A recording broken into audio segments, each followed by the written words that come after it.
A very warm greetings to the viewers of Law and Life. I am Shashank Mishra as a host, present with the eminent senior advocate of Supreme Court of India, Subodh Markandeji.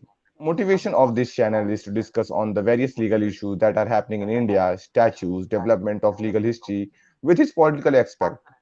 On that note, in this episode number 46, we will be dealing on the topics women reservation in Lok Sabha and state legislative assembly, which has long history to create equality in parliament.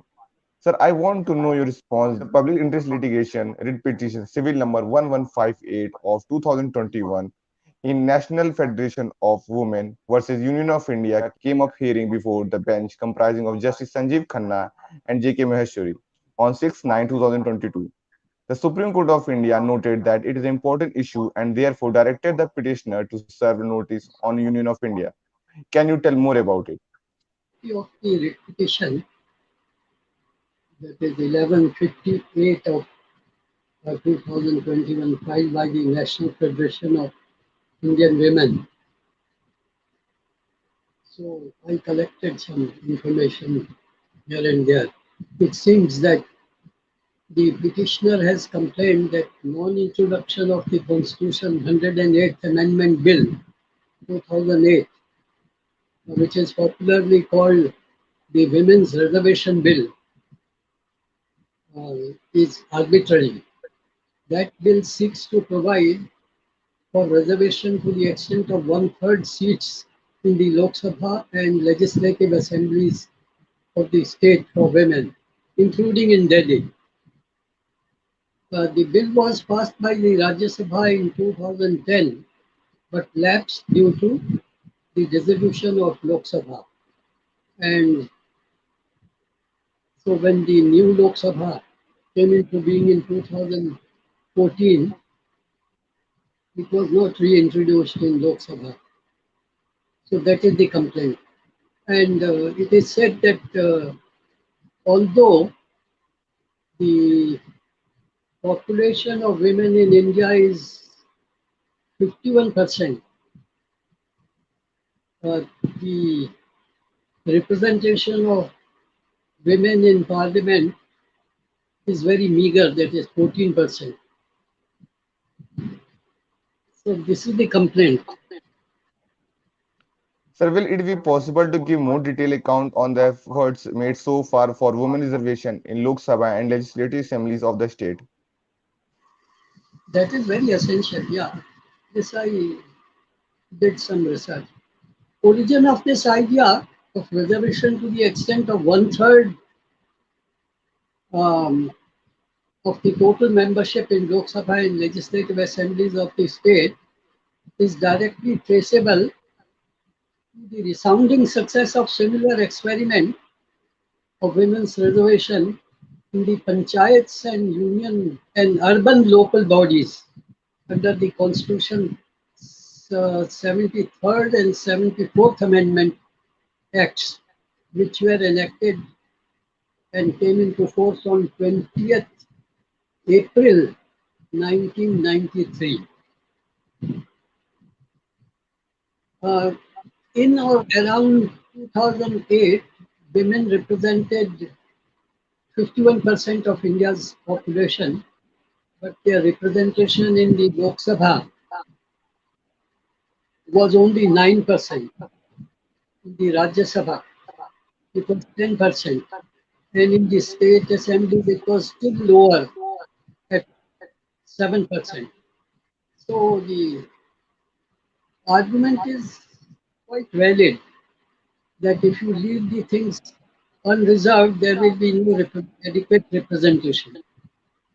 Uh, so it was attempted, Constitution and 81st, 84th, and 85th Amendment bills were introduced in the Lok Sabha in the years as far back as 1996, 1998, and 1999.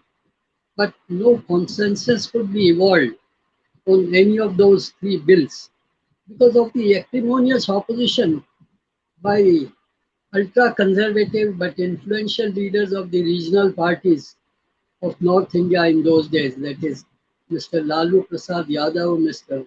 Mulayam Singh Yadav, Mr. Sharad Yadav, and I think they were under the spell of influence of Muslim clerics also in those days.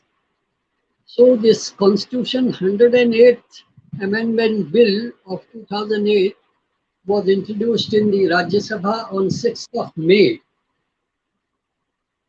2008 and referred uh, 2 days thereafter to the pending Parliamentary Committee on Public Grievance, Law and Justice, consisting of chairman and 30 members of Rajya Sabha and 10 members of Lok Sabha.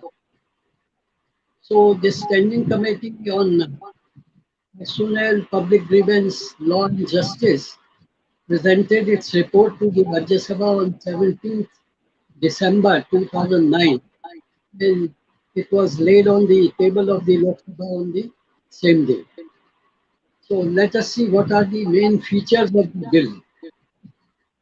Uh, the main features of the bill is to reserve as nearly possible one third of total seats of women in the Lok Sabha and legislative assemblies of the states, including the National Capital Territory of Delhi.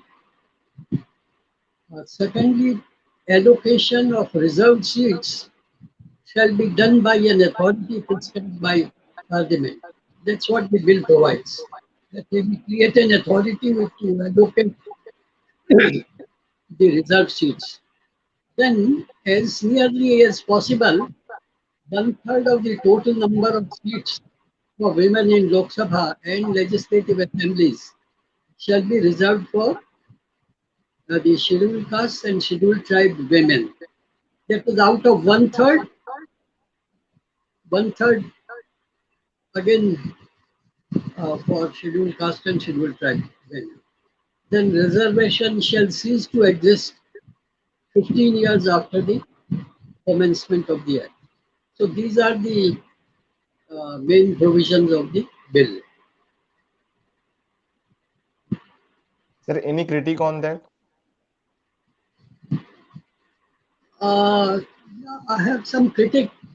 I had some clients coming from uh, Saharanpur in Uttar Pradesh. They were young people. In fact, they were calling themselves Youth of India. So they had entrusted me with the drafting of some letter to the President of India on the issues about which they were agitated. So they had said, and I agree with that, that why don't you have 50% reservation for women for 25 years? So after 20 years, there will be, equal representation in the, because since 1993, women have made so much progress. You find in the army, in the police, in the scientific community, in a very large scale, not just token representation. Today, the chief of Council of Scientific and Industrial Research is a lady. Similarly, ISRO has very large number of women. See, scientific community of India insists, there is a very strong representation there. So women have made great strides in all fields. All the banking, is practically in their hands. The chairman of so many public sector banks were women, and they have made very great contribution. So they have come of age, I think. And, but in the parliament, the representation is woefully low. At Yes, that sir. time, those three leaders, they on this ground that what about the representation to the women of uh, scheduled caste, scheduled tribe, and other backward classes.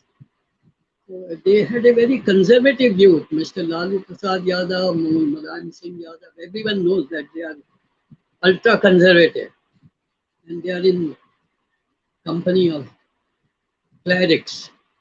So very rigid. I think some very snide remarks were made by Sharad Yadav in those days, which Yes, sir. women very outrageous. But that's all history. Let's pick up this thread. I think it's high time that women are adequately represented because left to political parties, nothing will happen because what happens is they want the, their candidate to be elected. So parliament will have to intervene. Yes. Yes, sir. We all hope that the parliament will make legislature where women actually can get reservation and equal representation can be implied. And that will be all for the day. Thank you, viewers. Also, if you want to add anything or have any query, please comment down.